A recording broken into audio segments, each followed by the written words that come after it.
The Gospel of Mark is the shortest of the Gospels, and it is the fastest moving of the Gospels. If you sit down and go home today and read the whole Gospel of Mark, it doesn't take that long.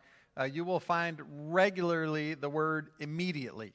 It happened twice in today's passage. Jesus, in the processional Gospel, Jesus tells them to go into town, and they will immediately find a colt, and then when we use it, we'll immediately take it back.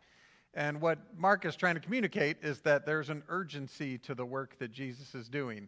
And so this, just as you go through the story, immediately. And so I found myself wondering this week what would have happened if Jesus and the disciples had smartphones. Because then, we all have alerts, right? So I just pictured Jesus out trying to get that moment of prayer early in the morning, the sun's coming up, and then his phone goes ding, ding. And he picks it up, and Peter's saying, the crowd's here, like they're ready. Where are you at? Like, it's time. And then I imagined that Jesus had calendar alerts to remind him, as if he needed reminding what he was getting ready to go do. And today's, I think, it would have popped up and said, remember, today you go start a revolution. Because when Jesus rides into Jerusalem, it's not the way we do it, it's like a joyous parade. I think it was probably joyous, but it was a lot more dangerous because the Roman emperors and generals had these parades, and they were pretending like they were doing that parade.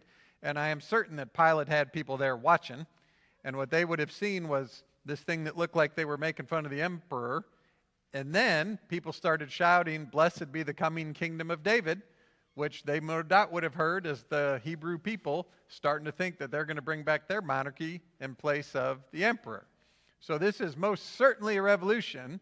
We just now know that it's a different kind of revolution that Jesus brings, not one where he's going to march into town with an army. And then I imagine that he had GPS, even though he knew where he was going, that said, turn right, the traffic on that street's a little bit, so we'll go around to the temple the other way. And then he gets there and it says, you have arrived at your destination. Now, after a whole gospel of immediately, Jesus gets to the temple. And the last verse of the processional gospel we heard was that he looks around and it's dark and he goes, let's go back out of town and come back later. So with all of the urgency of the gospel, when Jesus finally gets to Jerusalem, he's let the emperor know he has arrived and that it's time to begin this thing. He can take a breath and say, we don't have to start today. We can start tomorrow. They didn't have smartphones with alerts, but we do. And right now, if everybody's phone started dinging and buzzing and everything, your inclination would be to do what? Look at it, because it might be important, right? You never know until you look. And the whole way our phones and devices and software is designed is to keep our attention there. And so you can immediately react to social media posts, right? Just hit the button. We've had times in the past where somebody angry-faced worship.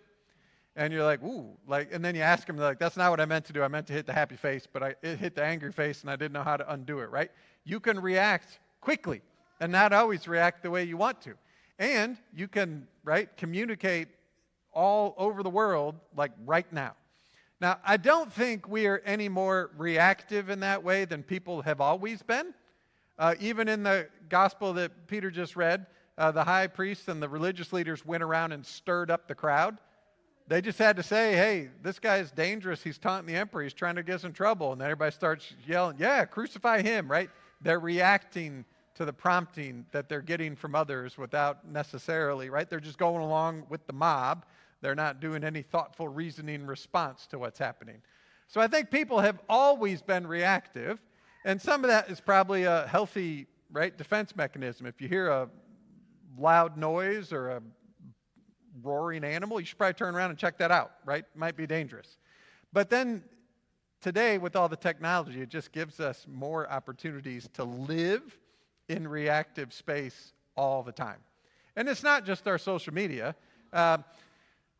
Years ago, a couple weeks ago, my son invited me to go to the Florida State Archives. He had to do a homework assignment. We had to visit an archives. And we went and looked at Civil War documents, including letters from a guy who had served on a Union gunship that would go up and down the St. Johns River up by Jacksonville. And all of the letters started with either, he was writing to his wife, I haven't heard from you in a while, or I just got your letter. But if you think about the pace at which he could respond, You got to handwrite a letter. How many of you have done that recently? Not a lot. It takes a while. You got to think a little bit more. You can scratch things out. You can start over. But then maybe he started a letter, but then they had to go shell whoever they were, the Confederacy. And then maybe she got his letter and got busy doing something. So the reactivity when you're working that way, it slows you down a little bit. And our technology doesn't slow us down. It speeds us up. And then people have always been divided. The Civil War, they were fighting, right? Literal war, lots of people dying. Today, much of our discourse is fighting, but it's more words, right? So you can just turn on 24-hour news on either side and just get told what you need to be reacting to today, what you should be outraged about, what you should be getting all fired up about, and then just throwing that back and forth. So all of that lives in that space of sort of reactivity. Now, I don't know about you, but I don't like reactive space. I find it stressful, right? When you're constantly responding. Has life ever felt like a whack-a-mole game? Where right after the refrigerator finally got fixed, then something else happened, and then the kid had to go to the emergency room, and then your job thing came up, and it just seems like everything is constantly an urgent emergency. That's terrible. When you're in a reactive space, it can be interpersonal. Probably everybody said something they didn't mean because they were reacting to something they were angry about. And then you say, gosh, I wish I wouldn't have did that, right? That's because when we're reacting all the time, we're not our best selves. Does anybody know how to push your buttons? Do you like getting your buttons pushed?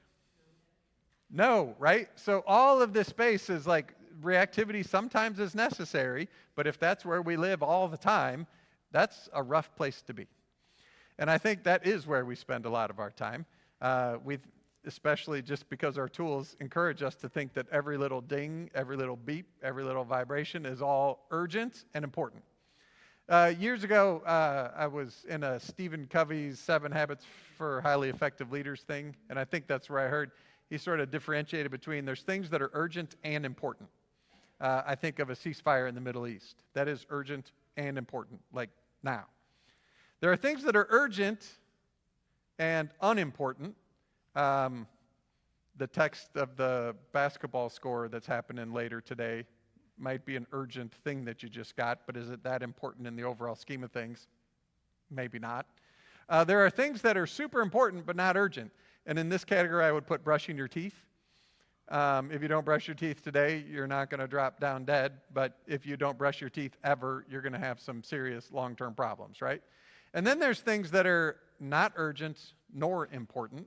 And you may spend some time there. My guess is, though, most of the urgent things, whether they're important or not, take up most of our attention.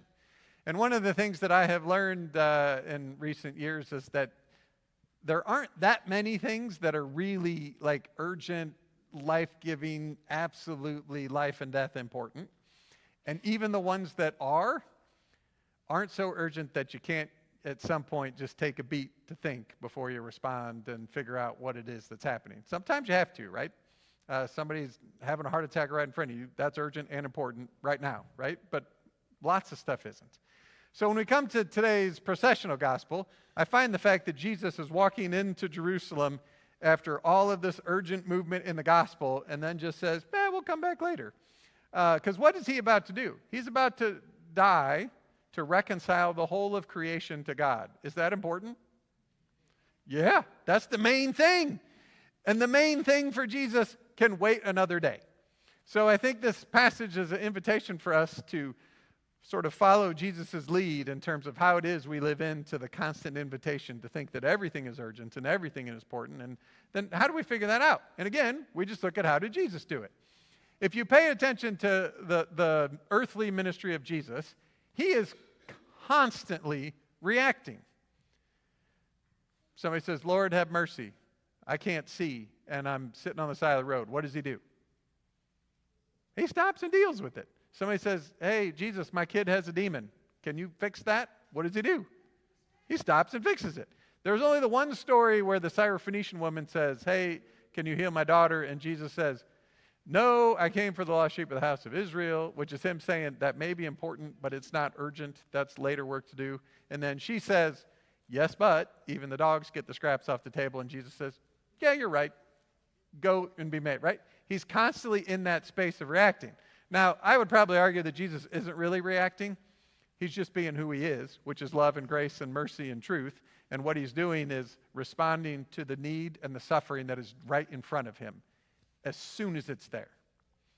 But then we get to today's gospel as he does come back to Jerusalem, and they put him on trial, and they lie. Does he react to that? He does not. Pilate finally asks him a question. Are you the king of the Jews? And he says, yeah, that's what you say. And then he asks him some more questions. Does he respond to that? He does not. When it comes to the abuse and the injustice and the meanness and the torture and all the rest of stuff that comes at Jesus, he does not react to that. He takes it. He takes it into himself. But he does respond, right? It's just that he doesn't respond the way he's expected to respond, right? The way he's expected to respond is to defend himself, to try to fight against that injustice right in that place, to fight meanness with meanness and violence with violence and all of the rest of those things. And he says, no, I'm not going to do any of that. I'm going to do what I do, which is love, grace, mercy. Even on the cross, right? He offers forgiveness. Lord, forgive them, for they know not what they do. That is a complete changing of the rules of the game, because he's not reacting. He's responding out of who he is. And in that, then, I think Jesus frees us to take a breath. Frees us to know that death is not the end, that failure is not the end, that meanness and nastiness and violence and discord is not the end, because Jesus has already gone through all that and taken us to someplace new. Now, we don't experience that someplace new all the time, but if we follow Jesus' lead, we can sort of stop reacting all the time, take a breath, and respond. And what does that mean? If someone is suffering in front of us, what would Jesus do? He would stop and help them, right? He would respond to that with love and grace and mercy. And we can do that same thing. That doesn't mean we're going to solve global poverty tomorrow. It doesn't mean war is going to end tomorrow. But it means for that one interaction, we might bring a little bit of grace and hope into the world where there was none, and help those people through at least another day, right? And they know that someone has been present with them and have experienced God's presence because of that. Then when it comes to the other side of it, we don't have to respond to meanness with meanness, right? We don't have to respond to violence with violence. We don't have to argue with people just because they want to argue. We can live in different space. And what did Jesus do? He brought to all of that the same thing he brings to those who are suffering right in front of him. Love, grace, mercy, forgiveness. Is that easy to do? Absolutely not. But it is important, right, for the healing of community, for us not to be afraid to enter into those spaces. And when we go into them, I think Jesus just tells us it's okay to take a break. Or we might call it a timeout, right? Go over in a corner, count to 10, however you want to think about it, right? Take a breath before we enter into the hugely important stuff Jesus calls us to, which is to be his presence of reconciling grace in the world. It's not because we made it up and we create it and we carry it with us. It's because Jesus works through us. And if he promises to work through us, it'll probably be okay if that happens today or maybe tomorrow, if we take a breath of grace and let Jesus carry us along. Amen.